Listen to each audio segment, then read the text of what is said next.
बिस्मिल्लाहिर्रहमानिर्रहीम। अस्सलाम वालेकुम नाज़रीन, आप देख रहे हैं प्रोग्राम असल बात में आपका मेज़बान मोहम्मद अरसलान फारूक। नवाज शरीफ साहब और मरियम नवाज साहिबा का जब जब अदालतों के अंदर केस लगता है उस वक्त कोई ना कोई नई लीक सामने आ जाती हैं। इन लीक्स के मामले को ये समझा जा रहा है कि शायद ये कहीं पर अदलिया के ऊपर हमला किया जा रहा है। हुकूमत का बड़ा वाज़िया मौक़िफ़ है कि ये नून लीग की हिस्ट्री रही है कि ये माजी के अंदर भी अदारों के ऊपर हमलावर होते रहे हैं और अब भी ये हो रहे हैं। इस सारे मामले को आज के प्रोग्राम के अंदर देखेंगे कि क्या ये सारा मामला जो है इसके ऊपर कोई तहकीकात होनी चाहिए, कोई फ्रांसिक होनी चाहिए ताकि इस मामले को किसी तरफ लगाया जाए, दूध का दूध और पानी का पानी हो। और इसका इम्पैक्ट क्या है, पाकिस्तान की अदलिया के ऊपर इसका इम्पैक्ट क्या है, आम आदमी इसको किस तरह से देखता है। इस तमाम टॉपिक के ऊपर बात करने के लिए आज मेरे साथ बहुत ज़बरदस्त शख्सियत मौजूद हैं। मैं बहुत मशहूर हूँ अहमद अवैस साहब का।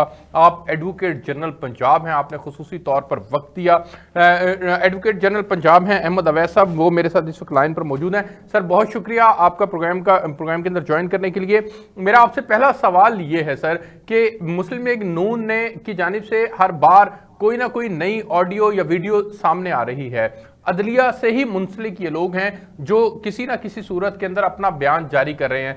सर आप इस सारी पिक्चर को किस तरह से देख रहे हैं और इसका इम्पैक्ट क्या देख रहे हैं? मुस्लिम लीग नून अपने तरफ जो कर रही है सो कर रही है, लेकिन इमरान खान साहब ने भी अपना मौक़िफ़ दिया है। वज़ीर आज़म पाकिस्तान ये कहते हैं कि चूंकि इनका माजी रहा है, ये अदालतों के ऊपर हमलावर होते रहे हैं, अदालतों से मनपसंद फैसले करवाते रहे हैं, शायद इसलिए कहीं पर ये इस मामले को लेकर चल रहे हैं। तो आपका इसमें क्या टेक है सर? देखिए, पहली बात तो ये है कि आपने फरमाया ना कि वज़ीर आज़म साहब कहते हैं कि अदालतों को इस्तेमाल करते रहते हैं। मैं इसमें ऐड करना चाहता हूँ कि हिस्ट्री आप उठा के देखिए तो यू विल फाइंड के नून लीग और मियां नवाज शरीफ की गवर्नमेंट जब भी आई जी तो वो अदालतों को ना सिर्फ इस्तेमाल करते रहे हैं बल्कि उनके ऊपर हमले करते रहे जी, और मुख्तलिफ तरीकों से हमले किए हैं उन्होंने उनको ह्यूमिलिएशन करने के भी हमले किए हैं, इंसल्ट करने के भी हमले किए हैं, और स्टॉर्म किया कि सुप्रीम कोर्ट का 97 का वाकया कौन भुला सकता है। बिल्कुल ठीक। और ये एडमिटेड फैक्ट है, रिकॉर्डेड हिस्ट्री है, वो उसके ऊपर तमाम रिपोर्टेड जजमेंट्स हैं उसके ऊपर जी। और ये करने वाले कौन थे पीछे? यही थे। तो यही पर्सन जिनके नजदीक अदालत की कोई हैसियत नहीं है। मैं एक और वाकया बता दूं आपको सर। गौहर अयूब साहब इनके फॉरेन मिनिस्टर भी रहे, आपको मालूम है ना? बिल्कुल ठीक। जो अयूब खान के बेटे थे जी। और फिर उसके बाद वो नेशनल असेंबली के स्पीकर भी रहे हैं जी। बिल्कुल ऐसे ही। 97 का वाकया उन्होंने अपनी किताब में लिखा हुआ है, और वो किताब पढ़ने वाली है जो उन्होंने in the corridor of power गालिबन किताब जी। बिल्कुल वही है। उसके अंदर वो लिखते हैं कि 97 नवंबर 97 में जब ये सिलसिला सुप्रीम कोर्ट में इनकी कंटेम्प्ट का मैटर जो है वो चीफ जस्टिस सजाद अली शाह साहब ने शुरू किया हुआ जी, तो ये उससे बड़े डिस्टर्ब थे। एक दिन वो लिखते हैं कि वो मुझे नवाज शरीफ का फोन आया कि एज प्राइम मिनिस्टर कि मैं आ रहा हूँ वहाँ पे आपके स्पीकर रूम के अंदर जो वहाँ पे नेशनल असेंबली में जी, और हमने कोई डिस्कशन करनी है, और उसके अंदर वो जो है एक कमेटी जो है ये इस्तेकाक कमेटी जो है उसके चेयरमैन भी आ रहे हैं ठीक, और मेंबर भी उसके आ रहे हैं ठीक। तो कहने लगे कि मैं वहां पे पहुंच गया जी, और नवाज शरीफ साहब भी वहां पे आ गए, इतने में वो चेयरमैन साहब भी आ गए और वो कुछ मेंबर भी आ गए। और उसके बाद नवाज शरीफ ने कहा उनके चेयरमैन को इस्तेकाक कमेटी के कि हाँ जी आपने क्या प्रपोजल दी आप बताइए ठीक। तो उसने अपनी प्रपोजल ये बताई कि जो हमने ये फैसला किया है कमेटी ने कि सजाद अली शाह जो चीफ जस्टिस हैं उनको नोटिस इशू किया जाए कि वो हमारी कमेटी के आगे असेंबली में पेश हों जी, कमेटी के आगे पेश हों, बकायदा हाजिरी दें, उनको बुलाया जाए इन पर्सन। Right sir. कहने लगा जब उन्होंने कहा और नवाज शरीफ ने बड़े तमाकाना अंदाज में अपना सर हिलाया कि ये बड़ी अच्छी बात की इन्होंने, अब ये फंसेगा, तो इसके ऊपर कहने लगा कि वो लिखते हैं कि मैंने कहा कि खुदा के लिए मियां साहब ये गलती ना करना कि क्योंकि ये रूल इजाजत नहीं देते, मैं खुद स्पीकर रहा हूँ और ये रूल जो है किसी सुर्द इस बात की इजाजत नहीं देते हैं, and he the chief justice Pakistan supreme court, वो तो आएंगे नहीं है बल्कि इस सिचुएशन में जबकि वो केस चल रहा है ठीक, और इसके पूरे पार्लियामेंट की इसमें इंसल्ट होगी जब वो नहीं आएंगे। तो इसलिए ये बात नहीं करनी चाहिए। अच्छा सर, जब मैंने बड़ा एम्फेटिकली ये बात की तो ये खामोश हो गए, और उसके बाद मुझे कहने लगे चलो जी मैं तो वापस जा रहा हूँ और आओ, मुझे कहने लगे आओ मेरे साथ चलो। कहता मैं गाड़ी में बैठा हूँ तो मुझे कहने लगे कि देखो बात यह है गौर साहब, मैं चाहता हूँ मुझे कोई ऐसा रास्ता बताओ, कोई ऐसा तरीका बताओ कि मैं एक रात के लिए justice Sajjad Ali Shah, chief justice supreme court को जेल में बंद कर। This is what state of mind this man has. Sir इसमें कोई शक नहीं है कि इनका स्टेट ऑफ माइंड है, और सुप्रीम कोर्ट पर हमला केस भी हमारे सामने है। फिर मैं यही बता रहा हूँ कि उन्होंने अब ये जो है मियां साकिब रिसात साहब जो चीफ जस्टिस रह चुके हैं पाकिस्तान सुप्रीम कोर्ट के, और बड़े अपराइट कैरेक्टर और बड़े करेजस हैं। अब उनकी जुडिशियल एक्टिविज्म से कोई एग्री करे या ना करे, मैं तो इस बात का मोतरफ हूँ कि वो उन्होंने बहुत अच्छे से बहुत बड़े बड़े फैसले किए हैं। सर उनके बेशुमार ऐसे फैसले हैं जो कि अवामी फलाह से मुतल्लिक हैं। हाँ, बिलखुसूस जिसके अंदर पानी का मसला उन्होंने टेकअप किया था, इसी तरह से और उनको मैं ये भी जानता हूँ कि वो जिस कैरेक्टर के आदमी हैं, किसी सूरत ये इस किस्म की इंस्ट्रक्शन जो है ये फैब्रिकेटेड है, और जो जिसकी फोरेंसिक रिपोर्ट भी बता रहे हैं वो उस कंपनी के मुतालिक ये है कि ये उसकी कोई हिस्ट्री नहीं है उस कंपनी की। अच्छा सर, लेकिन सवाल यहाँ पर यह जन्म लेता है कि हमेशा से हमारी अदलिया जो है वो नजरिया जरूरत के तहत इस्तेमाल होती रही है, माजी इसका ये तल्ख रहा है। मिसाल अगर शुरू करें मौलवी तमीजुद्दीन केस से शुरू करें, भुट्टो साहब के ऊपर आ जाएं, और फिर इसी तरह से भुट्टो साहब के केस से आगे बढ़ते हुए हमारे सामने माजी की और भी बेशुमार एग्जाम्पल्स हैं। मैं आपसे जानना ये चाहूंगा सर कि माजी की एग्जाम्पल, जस्टिस कयूम की एग्जाम्पल हमारे सामने है, माजी की इन एग्जाम्पल्स को सामने रखते हुए क्या हम ये समझ सकते हैं कि कोई इंडिविजुअल जो है वो इस्तेमाल हो सकता है? वो बात खत्म हो गई। मैं आपको बताऊं ना, देखिए ना 2009 के साथ की लॉयर्स मूवमेंट ने एक बहुत बड़ी तब्दीली पैदा की जी, और वो पहले की कमजोर जो अदलिया थी, जो जब आता था उधर से कोई ताले आजमा कू करके, और उसके बाद वो लेजिटिमेसी जो है वो अदलिया से मिल जाती थी उसको जी, और वो नजरिया जरूर चल पड़ता था आगे। अब उन्होंने, आपको याद होगा कि 2009 में जब ये बहाल हुई जुडिशरी और ये सारा सेटअप जो है लॉयर्स मूवमेंट के बाद, तो उन्होंने पूरा फुल कोर्ट बैठा और उन्होंने वो तमाम फैसले रिविजिट किए, ठीक, और उनको कहा कि जब हमने हमेशा के लिए नजरिया जरूरत को दफन कर दिया, ठीक, और उसके बाद जुडिशरी में बहुत बड़ी तब्दीली आई, और वो तब्दीली ही का नतीजा थी कि वक्त के चीफ प्राइम मिनिस्टर को जो है वो बाकायदा उनके खिलाफ जो है एक भरपूर फैसला आया उनकी करप्शन की बुनियाद के ऊपर, और उनको फारिग कर दिया गया। अच्छा सर, सर मेरा सवाल आपसे ज़िमनन सवाल फिर ये है कि जो जज अरशद मलिक वीडियो थी, जो राना शमीम साहब का हल्फिया बयान है सर, और जो जस्टिस शौकत सदीकी साहब ने कहा, और फिर ये मुबैना ऑडियो टेप, सर ये तमाम बातें, इनको हम किस साइड पे देखेंगे? ये बातें क्या शवाहिद के तौर पर किसी रेफरेंस का हिस्सा नहीं बन सकती? मेरी बात सुने ना, बात देखिए, एक बड़ी सिंपल बात है कि कोई शख्स कोई स्टेटमेंट जब देता है तो उसी वक्त देखा जाता है कि स्टेटमेंट देने वाले की क्रेडिबिलिटी कितनी है, ठीक, उसके बगैर उसकी हैसियत नहीं होती, उसकी स्टेटमेंट की कोई बुकत नहीं होती। ये तो एक सिंपल असूल है ना कि इसके ऊपर लॉ ऑफ एविडेंस भी अपनी जगह है, और कहीं एविडेंस आप इस्तेमाल नहीं भी कानून कर रहे हैं तो ये इंसान की अपनी, आप किसी पर्या में भी बैठे होंगे हैं किसी जगह पे, तो वहाँ आर्बिट्रेशन में भी ये बात आप कहेंगे। ठीक सर। अब यहाँ पे देखें कि वो राना शमीम साहब जो हैं जी, उन्होंने, आपको मालूम है कि उन्होंने सबसे पहले पीसीओ के तहत हलफ लिया था। जी बिल्कुल ऐसे ही है। और आप सोचिए कि जो आपको जो कॉन्स्टिट्यूशन के अंदर ओथ लेते हैं जज साहबान जी, उसके अंदर एक सेंटेंस जो है वो उसकी उस कंटेंट्स के अंदर वो बाकायदा दोहराते हैं जी, और वो ये है कि I will preserve, protect and defend the constitution of Pakistan. और उसके बाद जब आदमी कोई पीसीओ के तहत ओथ लेता है जी, तो इम्प्लाइडली इसका मतलब ये है कि I will protect and defend the person who has subverted and suspended the constitution of Pakistan. Right. तो जो शख्स की ये हैसियत है कि आइन को तोड़ने वाले को वो बाकायदा उसकी वफादारी का हलफ ले रहा है, उससे आप क्या बाइट करेंगे कि उसके कैरेक्टर के अंदर कितना बड़ा झोल है और कितनी बड़ी कमजोरी है उसके कैरेक्टर में। सर आज बल्कि जावेद चौधरी साहब ने अपने कॉलम में लिख भी दिया, फवाद हसन फवाद साहब का रेफरेंस दिया कि वो वाकई पहुंचे थे प्राइम मिनिस्टर हाउस तक और करमानी साहब की सिफारिश भी लेकर पहुंचे थे कि उनको एक्सटेंशन दी जाए। आज फवाद हसन फवाद साहब ने इसको इंडोर्स भी कर दिया। फवाद हसन फवाद तो वो है ना जी, उनके उसके वो थे, वो सेक्रेटरी थे, प्रिंसिपल सेक्रेटरी थे, प्रिंसिपल सेक्रेटरी थे प्राइम मिनिस्टर नवाज शरीफ साहब के। तो उनसे आप देखिए ना, प्रिंसिपल सेक्रेटरी जो हैं, और उसके बाद ये मत भूलिए कि करप्शन के चार्ज में वो अंदर भी रह चुकी है। जी बिल्कुल अंदर रह चुके हैं वो। तो उन्होंने आज कंफर्म किया है सर, उसको जावेद चौधरी साहब ने अपने कॉलम का हिस्सा बनाया है कि हम तक पहुंचे थे राना शमीम साहब, मुख्तलिफ जराए से सिफारिश भी पहुंची थी और प्राइम मिनिस्टर साहब ने जब मुझसे कंसल्ट किया कि इनकी एक्सटेंशन बनती है कि नहीं बनती, तो मैंने उनको कहा कि नहीं, इनकी एक्सटेंशन नहीं बनती, जिस पर उनकी वो एक्सटेंशन नहीं हुई थी।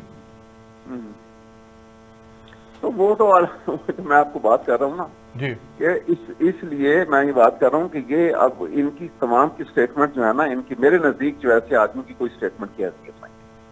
नवाज शरीफ अपना कैरेक्टर हमारे सामने, जो आदमी जो है पब्लिक मनी में करप्शन कर गया, वो उसका कोई कैरेक्टर नहीं। ठीक। आगे से उसका प्रिंसिपल सेक्रेटरी, ये वो लोग हैं जो सजा याफ्ता हैं, जेलें काट के निकले हुए हैं और करप्शन के चार्जेस इनके ऊपर लगे हैं। ये तो उस्ताद शागिर्द वाली, अगर आप कहें वक्त अगर आपके पास है तो मैं शेख सादी की हकायत सुनाऊं आपको। जी सर प्लीज सुनाइए सर। अब इनकी तो ये फवाद हसन फवाद की और नवाज शरीफ वाली तो हैसियत वो ऐसे है जी कि शेख सादी ने एक हकायत में लिखा कि मैं गया, शेख सादी साहब कहीं जा रहे थे, बाजार से गुजर रहे थे कि एक मस्जिद से अजान की अजान आ गई। ठीक। वो जल्दी से मस्जिद में अंदर चले गए नमाज के लिए। अंदर जाके देखा कि जो मस्जिद का मौज़न है वो बाकायदा एक किताब खोली हुई है, वहां से देख के पढ़ के अजान दे रहा है। ठीक। बड़े हैरान हुए कि मैंने पहले ऐसा मौज़न देखा जिसको अजान जुबानी याद नहीं। जी। जब वो अजान दे चुका तो उसके पास गए, कहने लगे मौलाना आपके कौन उस्ताद गिरामी कौन है? जी। उनके ज़हन में था कि मैं इसके उस्ताद से मिलूं और उसको कहूं कि तुमने ऐसा शागिर्द पैदा किया है कि जिसको जुबानी एक अजान भी याद नहीं है। ठीक। उन्होंने कहा जी फलां मोहल्ले की फलां मस्जिद का जो इमाम है वो मेरे उस्ताद। राइट। नमाज से फारिग होके उसकी तलाश में निकल गए और शेख सादी साहब जो हैं उसके वो हुजरे पे जाके उन्होंने दस्तक दी कि मैं उनके मिलूं और पूछूं कि तुमने कैसा शागिर्द पैदा किया है। इतने में अंदर से एक बारिश मौलाना बाहर आए। अभी ये उनको सलाम करना चाहते थे, वो थोड़ी सी देर घूरते रहे और फिर दोबारा दरवाजा बंद करके वापस चले गए। अब ये शेख सादी साहब दिल में सोचने लगे, शेख साहब कि शायद मेरी कोई बात नागवार गुजर गई और ये नाराज हो गए। इतने में ये अभी सोच रहे हैं कि मैं दोबारा दस्तक दूं, क्योंकि मैं तो बगैर पूछे नहीं जाऊंगा यहाँ। Right sir. कि इतने में दरवाजा खुला, वो मौलाना दोबारा बाहर आए, हाथ में किताब थी, किताब खोली, उसमें से पढ़ के कहने के वालेकुम अस्सलाम। तो उन्होंने कहा कि ये उस्ताद शागिर्द तो बाकी सही है, समझ आ गई। ठीक। तो ये नवाज शरीफ और उनके आगे प्रिंसिपल सेक्रेटरी की तो ये है। अच्छा सर, मेरा सवाल आपसे ये है सर कि अब ये जो पे दर पे अगर जिस तरह से हुकूमत भी समझ रही है कि अदलिया के ऊपर हमले हो रहे हैं, तो ये अदलिया के ऊपर हमलों को एक वर्जन है। दूसरा वर्जन ये है कि मुस्लिम लीग नून इसे अपने लिए रिलीफ समझ रही है। शहबाज शरीफ साहब की स्टेटमेंट है कि नवाज शरीफ और मरियम नवाज को स्कीम के तहत निशाना बनाया गया। सर कौम इंसाफ की मुंतजिर है। शहबाज शरीफ साहब इंसाफ का तकाजा कर रहे हैं सर, तो ये इन 4 मेन जजेस की अगर कोई मुबैना तौर पर तहकीकात हो जाए इस सारे मामले की, तो सर इसमें क्या हर्ज है? मेरी बात सुनिए, एक मैं आपको बता दूं, वो तहकीकात तो आगे बात करते हैं, लेकिन मैं उससे पहले आपको एक बात बता दूं। जी सर। एक बात ज़हन में रखिएगा कि सरमायादार जो होता है ना, जो टिपिकल सरमायादार होता है जी, उसका कोई नेशनलिटी नहीं होती, कोई मजहब नहीं होता, कोई फेथ नहीं होता। Right sir. उसके जहां मॉनेटरी इंटरेस्ट होते हैं, सिर्फ वही जगह उसके लिए सबसे इंटरेस्टेड। ठीक। जैसे नवाज शरीफ को तो आपने देखा था ना कि इंडिया के जो बड़ी बड़ी फैमिलीज के साथ उनके जो ताल्लुकात थे, और वजह ये थी कि वो वहां से उनके मॉनेटरी इंटरेस्ट थे। इसी तरह से ये लोग जो हैं, ये शहबाज शरीफ हुआ, नवाज शरीफ हुआ, ये पाकिस्तान के मुतालिक या किसी के मुतालिक कितना बड़ा कीचड़ उछालना चाहेंगे, ये एक लम्हे के लिए हेसिटेट नहीं करते हैं। अच्छा। उनको पता है कि अदलिया के ऊपर, क्योंकि अदलिया से वो जख्म खुर्दा है अदलिया से जी, और फौज से जख्म खुर्दे हैं, इसलिए वो इन दोनों को इसलिए हिट करना चाहते हैं कि बाहर की वो फोर्सेस जो पाकिस्तान को कमजोर करना चाहती हैं वो इन दो अदारों के जरिए करेंगी जी।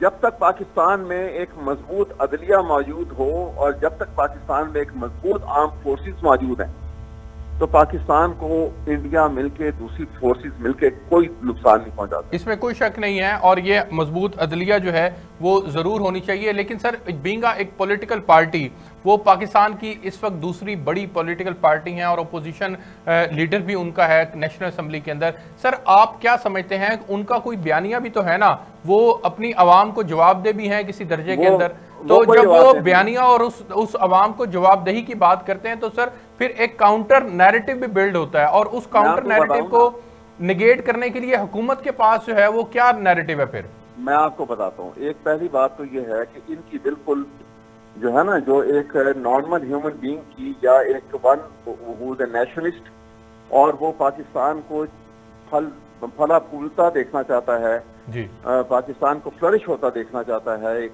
तरक्की याफ्ता शक्ल में देखना चाहता है जी, उसकी सोच है, उसका नैरेटिव या उसकी सोच का धारा बिल्कुल मुख्तलिफ होगा एक ऐसे शख्स से कि जो अपने इंटरेस्ट को सेफ गार्ड करने के लिए हर चीज को दांव पे लगा देगा। ठीक। और ये बिल्कुल इसकी तरफ मैं आपको जाऊंगा कि वो आपने कभी एक बड़े बहुत स्कॉलरली पर्सन थे, गवर्नमेंट कॉलेज के प्रिंसिपल भी रहे और बहुत बड़े एजुकेशनिस्ट थे, अशफाक अली खान का नाम अगर आपने सुना हो। जी जी बिल्कुल सुना।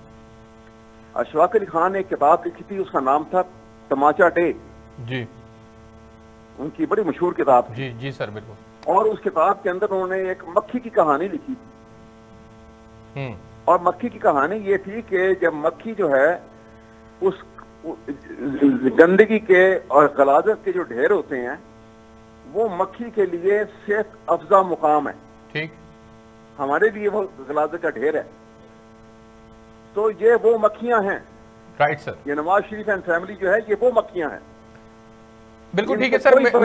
मेरे पास वक्त कम है सर। मैं आखिर के अंदर आपसे ये जानना चाहूंगा कि आसमा जहांगीर कॉन्फ्रेंस होती है लाहौर के अंदर, उस कॉन्फ्रेंस के अंदर जहां पर चीफ जस्टिस ऑफ पाकिस्तान खिताब करते हैं, हुकूमती नुमाइंदे कुछ खिताब करते हैं, गो फवाद चौधरी साहब ने उससे खिताब नहीं किया, लेकिन वहीं उसी कॉन्फ्रेंस से नवाज शरीफ साहब ने भी खिताब किया। आज सुप्रीम कोर्ट बार ने उसके एलामिया जारी किया है कि हम वहाँ जो गुफ्तगू हुई उनके मदरजात से इत्तफाक नहीं करते। सर, इतनी बड़ी कॉन्फ्रेंस के अंदर नवाज शरीफ साहब जो कि 3 बार के प्राइम मिनिस्टर रह चुके हैं, आज़ादी इजहार राय के दर्जे में सर जो तनकीद की जा रही है कि जी इन्होंने खिताब क्यों किया, आप क्या समझते हैं, क्या खिताब नहीं बनता था उनका? बिल्कुल नहीं बनता था। इसलिए नहीं बनता था कि खिताब तो उसका बंदे का बनेगा जो एक फ्री नेशनलिस्ट एक सिटीजन है, जो बंदा कॉन्विक्ट है, जो बंदा मफरूर है, जो फ्यूजिटिव टू लॉ है, जो कानून को और अदालतों के आंखों में धूल झोंक के यहाँ से बाहर जाके और दंदनाता फिर रहा है और पाकिस्तान की अदलिया को और पाकिस्तान की मुसल्लह अफवाज के मुतालिक जहर उगलता फिर रहा है, वो आप कैसे उसको आज़ादी राय के नाम के ऊपर, ये तो एक ऐसी सिचुएशन क्रिएट कर रहे हैं कि अगर आपने यहाँ भी कॉम्प्रोमाइज कर लिया और आज़ादी राय के नाम के ऊपर उनको ये इजाजत भी दे दी जैसे आगे उन्होंने पब्लिक जलसे में की थी, मैं तो समझता हूं कि वो जिन्होंने ये अरेंज किया ऑर्गेनाइजर्स ने और ये उसको ये वहां पे बुलाया गया, बाय डिजाइन के सारा किया गया और शायद उन्हीं के इसके पीछे पस मंजर में ये पूरी नून लीग के लिए सारा स्टेज बनाया गया था।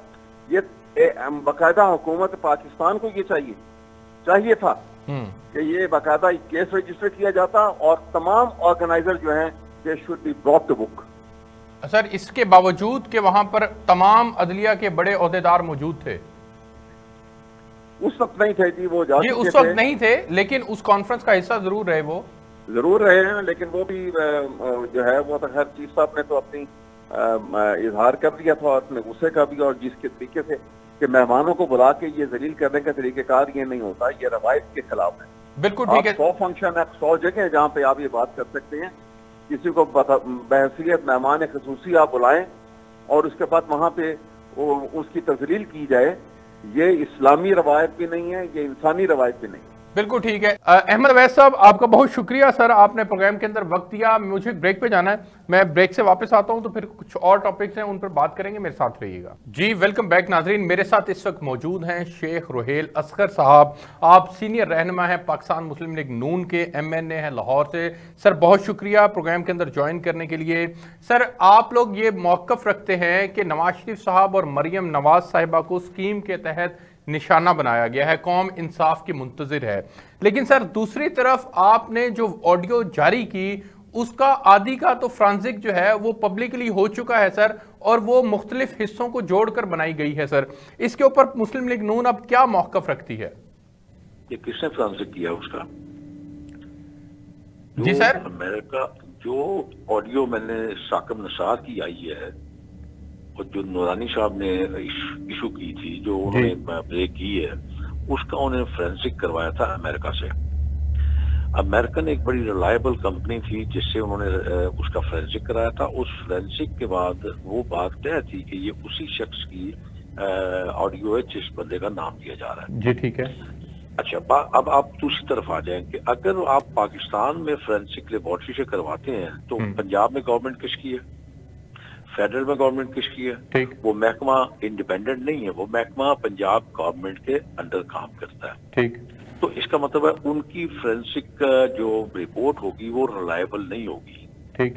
अब रिलायबिलिटी, उसकी क्रेडिबिलिटी देखने के लिए आपको कहीं बाहर से ऐसी जगह जहां बिल्कुल इंडिपेंडेंट हो, जिसका कोई असर ना हो, कोई प्रेशर ना हो, वहां से आप करवाएंगे तो फिर आपकी सच्चाई जो सामने आएगी। ठीक है। क्योंकि आपके जो आपका मीडिया उसका नाम है सच टीवी। बिल्कुल ठीक है।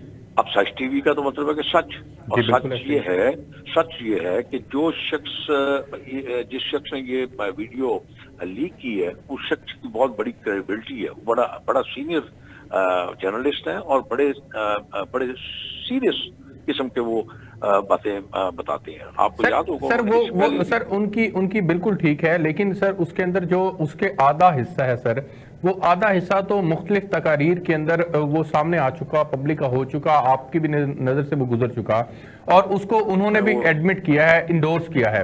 अब सवाल ये है सर कि इस तरह के वाकयात अगर आए रोज होंगे तो ये सर इन वाकयात को डिले करने का मकसद क्या है? अगर आपके पास कुछ मौजूद है शवाहिद की सूरत में, तो जब ट्रायल चल रहा था उस वक्त पेश क्यों नहीं किए गए?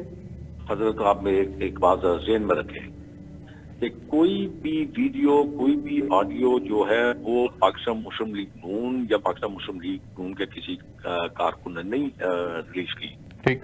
मैं अभी आपके सोशल मीडिया पे देख रहा था, क्या नाम है उनका, वो जर्नलिस्ट जो है मतीउल्लाह जान जी। अब मैं मतीउल्लाह जान साहब की एक अभी मैं वीडियो देख रहा था, जरा आप उसको मुलाजा फरमा लीजिए तो मेरे ख्याल में शायद आपको फिर ये सवाल करने की जरूरत महसूस नहीं होगी। अच्छा। हाँ, वो देखिए वो जो कह रहे हैं वो क्या कह रहे हैं और उस कहने के पीछे कितनी सच्चाई है, क्योंकि वो तो आप सर वो उनका एक इंडिपेंडेंट व्यू है सर। आप मुस्लिम लीग नून के ज़ाहिर सीनियर रहनुमा हैं, नून लीग का क्या मौक़िफ़ है? नहीं, मेरी आप बात सुन लीजिए। मैंने आपको ये बात की है कि कोई भी ऑडियो, कोई भी वीडियो पाकिस्तान मुस्लिम लीग नून ने रिलीज नहीं की। जो भी रिलीज हुई है कहीं से इंडिपेंडेंट कहीं सोर्स से आपकी रिलीज हुई है। हमने सिर्फ उन वीडियोस को, ऑडियोज को, ये एक मॉरली अब ये जिम्मेदारी है अदलिया की, ठीक, कि वो इन सबको सामने रखते हुए, इन वीडियो ऑडियो रिपोर्ट्स को सामने रखते हुए वो क्या करते हैं। अगर वो इनको देखने के बाद, इनको सुनने के बाद भी फैसला नहीं करते तो फिर अल्लाह मान। ठीक है, उनको अपने तौर पर अदलिया को अपने तौर पर लेना चाहिए सर। नहीं, अपने तौर पर नहीं, अपने तौर पर नहीं। मैंने अर्ज किया है कि पाकिस्तान मुस्लिम लीग नून के जो अकाबरीन जिनके केसेस चल रहे हैं, जैसे फर्ज कीजिए नवाज शरीफ साहब हैं या मरियम नवाज साहब हैं, उनके जो केसेस चल रहे हैं उसमें एंडोर्समेंट तो हो जाएगी। सर मेरी बात सुने सर, मेरा सवाल छोटा सा ये है जो कि हुकूमत कह रही है, वो कहते हैं प्राइम मिनिस्टर ने फरमाया कि आपका एक माजी है, आपने जस्टिस कयूम साहब के जरिए से अदालतों को इस्तेमाल अपने मर्जी के फैसले लेने की कोशिश की, आपने सुप्रीम कोर्ट के ऊपर हमला किया। ये प्राइम मिनिस्टर की बात कर रहा हूं मैं आपके सामने। अब आप लोग मिलकर जो है वो अदलिया के खिलाफ एक साजिश कर रहे हैं, एक मुहिम चला रहे हैं। और इस मुहिम उस शख्स को, मेरी बात सुन लीजिए, मैं जरा थोड़ा सा विरोध बैठ जाऊंगा। उस शख्स को तो शर्म नहीं आती, वो अपने गिरेबान में झांक के नहीं देखता कि उसका माजी क्या है।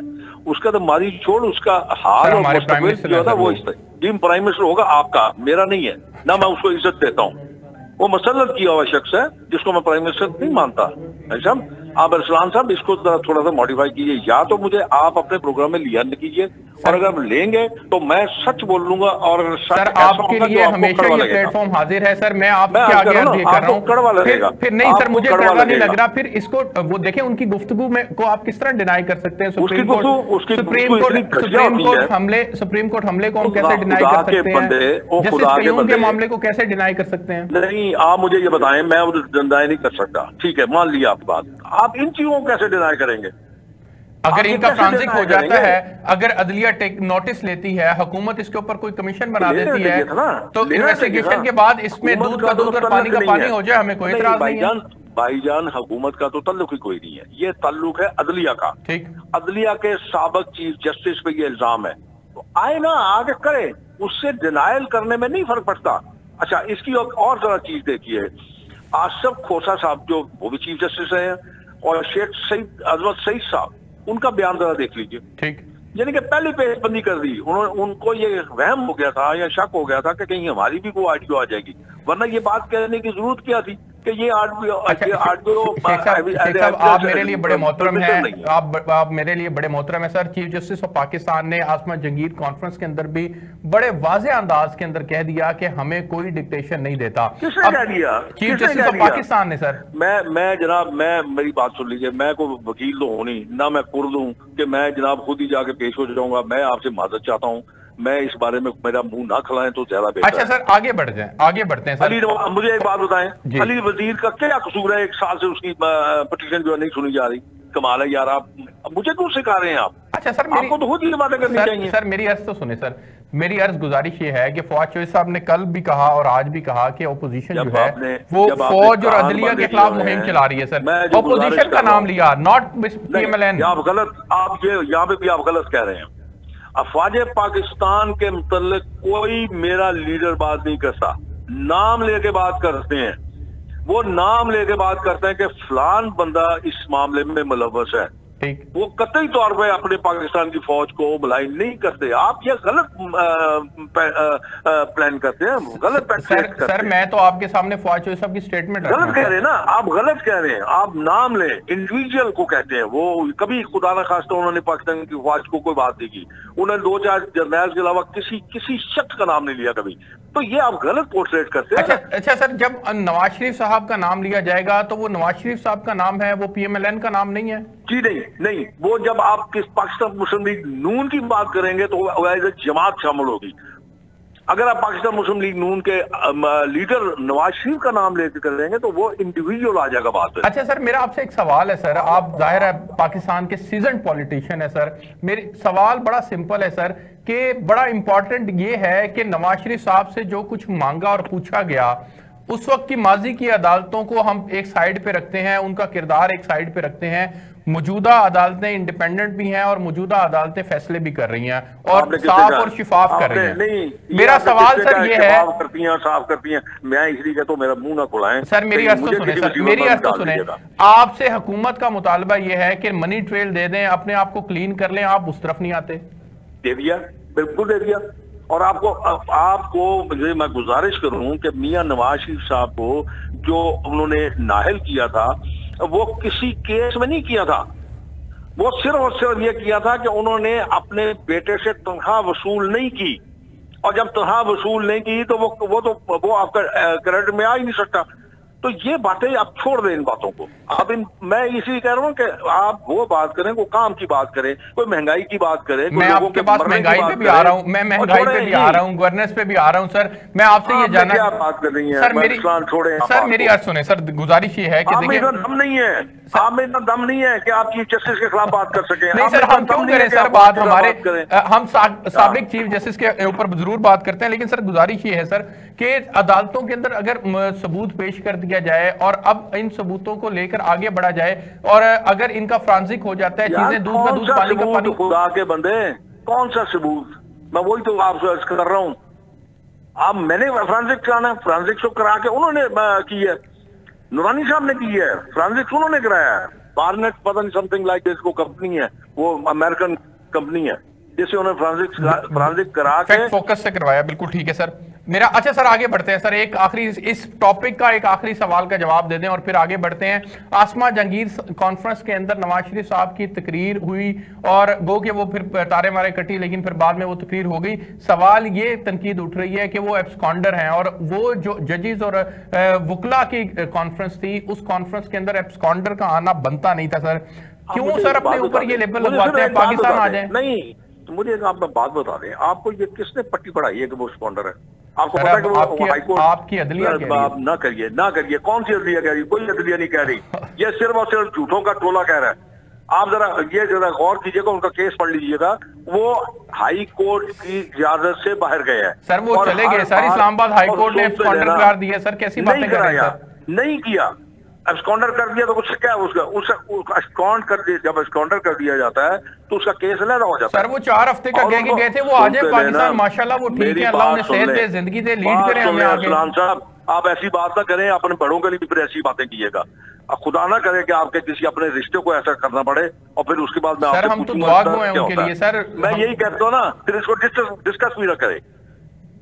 तो सर जब आपको दर्द होगी ना, जब आप सर मुझे दर्द है सर, दर्द आप लोग तमाशा कीजिए सर। मैं तो दुआ गो हूं उनके लिए। मैं ये कहता हूं कि अगर वो पाकिस्तान आ जाते हैं, क्यों डिस्कस कर रहे हैं आप जी? आएंगे, वो आएंगे, आप फिक्र नहीं कीजिए। अच्छा सर, रखिए। अच्छा सर, पीडीएम का इजलास हुआ सर, वो कहते हैं कि मुल्क मुझे क्या पता, मैं उस पीडीएम के इजलास में था। मैं आपसे मौकफ ले रहा हूँ ना सर। मैं उसमें मौकफ कैसे दे सकता हूँ जब मैं उस मीटिंग में था ही नहीं? जितना आपने सुना है, जितना आपने पढ़ा है, उतना मैंने देख लिया, तो मैं उस पर क्या मौकफ दूं? मैं उस लेवल पर नहीं हूँ। नहीं आप बड़े हैं सर, आपका एक मुकाम है सर। आप करते हैं, आप बच्चों वाली बातें ना करें। आपका एक मुकाम है सर, ग्रो अप कर दे आप, बच्चों वाली बातें ना करें। मैं आपसे सवाल कर रहा हूँ, आप माइंड कर रहे हैं सर, ऐसे तो ना करें। मैं ये कह रहा हूँ कि जितना आपने पढ़ा, जितना आपने सुना, उतना मैंने पढ़ा, उतना मैंने सुना। ठीक हो गया। मैं उस पॉलिसी मेकर हूँ, मैं अगर उस मीटिंग में हूँ तो फिर मैं उस पर आपको कमेंट कर सकता हूँ, अदरवाइज मैं कमेंट नहीं कर सकता। अच्छा ठीक है सर, पीटीआई की परफॉर्मेंस पे तो कमेंट कर सकते हैं ना सर आप? मुझे क्या जरूरत है परफॉर्मेंस पे? मैं आपको मशवरा दूं जी, अगर आपने परफॉर्मेंस में कमेंट करवाना ना, तो बड़े खूबसूरत अल्फाज लोग अदा करेंगे। ले जाइए कैमरा और किसी बाजार में चले जाइए, किसी सड़क पर खड़े हो जाइए और आम आदमी से पूछ लीजिए, मैं क्या बताऊं? फिर आप कहेंगे जी मैं प्राइम मिनिस्टर को कुछ कह रहा हूं। नहीं आप सर, आपका राइट है सर, आप ओपोजिशन पार्टी है सर, आप कुछ भी कह सकते हैं। ऐसे अल्फाज नहीं इस्तेमाल कर सकता जो इखलाक और कदरों से गिरे होंगे, वरना आप जाइए, आप देखें जरा लोग क्या कहते हैं इनके मुताल्लिक। अच्छा सर, ये अब फिर कैसे निजात हासिल की जाए इनसे सर, ये तो बता देना चले। आप फिक्र कीजिए। अब गुजारिश ये है कि हमें डिलीवरी भी नहीं मिल रही, सर्दियों में हमें गैस नहीं मिलती, बिजली हमारी महंगी हो गई है, IMF के साथ इन्होंने मुआहदा किया, अब पेट्रोल फिर बढ़ाने की बातें की जा रही हैं। मैं वही अर्ज कर रहा हूँ, आप बेफिक्र रहिए। ये सारा कसूर आपके मीडिया हाउसेस का है, जिन्होंने बड़े जोश और जज्बे के साथ इस शख्स को पैट्रोनाइज किया था। इसमें आपका भी हिस्सा है सर। हमें वो तहरीके इंसाफ वाले भी मीडिया से नाराज है, नून लीग भी नाराज है। गुजारिश का वो अब नाराज है ना। अच्छा। जरा अपने आप माजी में जान के देख लीजिए ना, अपने मीडिया हाउसेस के जो करतूतें थी उनको देख लीजिए। ठीक, क्या इसको किस तरह वो अपना बना के पेश कर रहे थे। ये क्या 92 का वर्ल्ड कप हमारे सर पे सवार हो गया। सर वो 92 का वर्ल्ड कप भी सर वो इनका क्रेडिट जरूर है सर, वो इनका क्रेडिट जरूर है यार, क्या क्रेडिट है? उसके बाद यूनुस खान भी एक वर्ल्ड कप जीता हुआ है, जंगीर खान भी वर्ल्ड कप जीता हुआ है, क्या क्रेडिट है सर? उनको भी अब सियासतदान बना दें। तो पूरी टीम को दें। अच्छा, ये तो शुक्र कीजिए कि ये वर्ल्ड कप नहीं जीत गए, वरना वो भी एक नया मुसीबत पड़ जाती। अच्छा सर, आप शेख रुहेल साहब, आपका बहुत शुक्रिया, आपने खुसूसी तौर पर प्रोग्राम के अंदर वक्त दिया। नाज़रीन, एक ब्रेक शामिल करते हैं प्रोग्राम में, ब्रेक से वापस आएंगे तो फिर एक मौजू और है, उसके ऊपर बात करेंगे, मेरे साथ रहिएगा जी। वेलकम बैक नाजरीन, मेरे साथ इस वक्त मौजूद हैं डॉक्टर सलमान शाह साहब, आप मुशीर ख़जाना पंजाब हैं। सर बहुत शुक्रिया आपका प्रोग्राम के अंदर वक्त देने के लिए। सर मैं आपसे जानना ये चाहूँगा कि हुकूमत ने IMF के साथ मुआहिदा कर लिया है और इस मुआहिदे की रोशनी में अब पाकिस्तान को $1.059 भी मिलेंगे, अरब डॉलर भी मिलेंगे। सवाल ये है सर कि इसका इकॉनमी पे इम्पैक्ट क्या आएगा? जिस तरह से हमने कल एक प्रेस कॉन्फ्रेंस देखी, मुशीर ख़जाना जो थे वफाक के, उन्होंने बाकायदा ये कहा कि अब महंगाई में बिजली भी महंगी करनी पड़ेगी, पेट्रोलियम लेवी भी महंगी करनी पड़ेगी, जो IMF की शराइत हैं उन पर मनोन अमल करना पड़ेगा। देखिए, एक चीज तो है ना कि हमारे मुल्क में जो मसले हैं, दो बड़े मसले हैं। एक हमारा मसला जो है वो कर्जों का पहाड़ है जो बैरून मुल्क से हमने लिए हुए हैं और उनकी सर्विसिंग के लिए हमें 10 से 15 अरब डॉलर हर साल दरकार होते हैं। ठीक। दूसरा हमारा मसला है कि एनर्जी सेक्टर है जो इस वक्त हमने टोटली इंपोर्ट बेस कर दिया है और हमारी इंपोर्ट्स का 25% सिर्फ एनर्जी ही एनर्जी है जी। और ये इतनी महंगी हो चुकी है कि ये इंटरनेशनल मार्केट्स में इसमें तकरीबन 65 से 100% इजाफा हुआ है एनर्जी में, और गैस भी दुगनी से तिगनी हो गई है, ऑयल डबल हो गया है, कोला जो है वो भी इंक्रीज कर गया प्राइस में। तो ये हमारी इकोनॉमी के एक किस्म के स्ट्रक्चरल डिफेक्ट है जिसको बड़े तरीके से कल्टीवेट किया गया है पिछले 30-40 सालों में। ना कोई डैम बनाया, ना कोई हमने अंदरूने मुल्क उस तरह से एनर्जी की तलाश पूरी तरीके से नहीं की, फिर हमने रिन्यूएबल्स नहीं किए, तो अब वो हमें आके तंग कर रहा है और उसकी वजह से आपको IMF के पास जाना पड़ता है। सर वो ठीक है, आप IMF के पास चले गए, लेकिन सवाल ये है कि जो मेन 5 शराइत उनकी जानिब से आई कि आपको पेट्रोलियम लेवी भी बढ़ानी पड़ेगी, 350 अरब रुपए की जो टैक्स छूट है वो भी आपको खत्म करनी पड़ेगी। जब आप मकरूज होते हैं और जब आपने अरबों डॉलर कर्जे लेने हैं और आपकी जो अर्निंग पावर है वो भी नहीं है और आप एक्सपोर्ट्स भी आपकी इतनी ऊंची नहीं है, तो फिर आपको दवाई जो कड़वी गोलियां वो लेनी पड़ती हैं। लेकिन सर इसका जो इम्पैक्ट आएगा सर, जहां पहले ही आवाम मुश्किल के अंदर है, इसका मजीद इम्पैक्ट आप क्या देखते हैं? देखिए ना, इस वक्त बिजली बहुत आपकी महंगी बनती है और वो आप IMF कहता है कि आप महंगी बिजली बना के सस्ती बिजली नहीं बेच सकते और आप पूरी तरह उसको रिकवर करें, नहीं तो आपका दिवालिया हो जाएगा। इसी तरह हमारे बाकी चीजें हैं, अगर हम इंपोर्ट करेंगे सारी चीजें और एक्सपोर्ट उसके मुकाबले में नहीं होगी तो वो इंडस्ट्रीज जो इंपोर्ट बेस्ड हैं उनको आपको करना पड़ेगा, कंट्रोल में लाना पड़ेगा कि वो एक्सपोर्ट की तरफ आए। तो ये ट्रांजिशन आपने करनी है, उसके लिए आपको वक्त दरकार है, उसके लिए आपको IMF प्रोग्राम चाहिए और उसके लिए आपको और सर ठीक हो गया। सर मुझे ये बताइएगा कि करंट अकाउंट खसारा किसी हद तक कंट्रोल करने में हुकूमत कामयाब हो गई थी, लेकिन अब ये दोबारा बढ़ गया है। सर इसके बढ़ने की वजूहात आप क्या देखते हैं? जी, मैंने आपको बताया कि एनर्जी है हमारी, क्योंकि हम इंपोर्ट करते थे $40 का, पिछले साल ये $40 का बैरल था, इस वक्त $85 का बैरल है। ठीक। पिछले साल जुलाई से अक्टूबर हमने $3 अरब की इंपोर्ट की थी फ्यूल, तेल और गैस और कोला, और इस 4 महीने में जुलाई से अक्टूबर 2021 में हमने 6 अरब की है। तो $3 अरब एक्स्ट्रा का मतलब है कि सालाना बेसिस पे तकरीबन $10 अरब आपने एक्स्ट्रा खर्च करना है। ठीक सर, मुझे जब $10 अरब एक्स्ट्रा करेंगे, ठीक हो गया सर, ये रीजन है। सर मुझे ये बताइएगा कि आज बाकायदा तौर पर नून लीग की जानिब से एक प्रेस कॉन्फ्रेंस भी हुई और स्टेट बैंक की खुद मुख्तारी के मामले के ऊपर सवालात उठ रहे हैं सर कि आप उनको इतना खुद मुख्तार कर रहे हैं कि वो रियासत के कंट्रोल से भी बाहर भेजने की कोशिश की जा रही है। ये क्या मामला है सर? IMF की इस मामले में क्या शराइत है और स्टेट बैंक का स्टेटस एग्जैक्टली क्या होने जा रहा है? देखिए, आप अपने एग्जाम्पल देख लें हिस्ट्री में से। 2016 में जब नून लीग की हुकूमत थी, उस वक्त हमने एक IMF प्रोग्राम मुकम्मल किया था। इसका मतलब ये है कि 2016 में हमने जो भी IMF के साथ प्रोग्राम किया था वो मुकम्मल हुआ था और हमारी इकोनॉमिक मुश्किलात दूर हो गई थी। ठीक। और उस वक्त IMF ने कहा था कि अब आप बड़े एहतियात से चलें, आगे जो है उसको प्रॉपर पॉलिसीज रखें।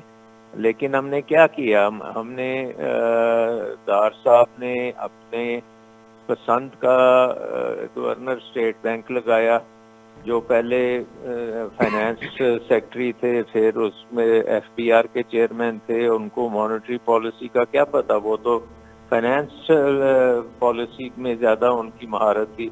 उनको आपने स्टेट बैंक में लगा दिया और नतीजा क्या निकला कि पाकिस्तान 2018 में 2 साल में हमने 85 अरब डॉलर के कर्जे ले लिए और हमने करंट अकाउंट डेफिसिट 20 अरब डॉलर तक बचा दिया और हम दिवालिये के दाने पे खड़े हो गए कि हमें वापस IMF के पास जाना पड़ा। ठीक। तो IMF कह रहा है कि भाई अपने गवर्नर स्टेट बैंक को और स्टेट बैंक को आज़ाद रखें मिनिस्ट्री ऑफ फाइनेंस से। मिनिस्ट्री ऑफ फाइनेंस की पॉलिसीज जो है वो फिस्कल पॉलिसी और मॉनेटरी पॉलिसी को अलग अलग आप चलाएं। अच्छा। और मॉनेटरी पॉलिसी के लिए आपका स्टेट बैंक ऑटोनमस होना चाहिए।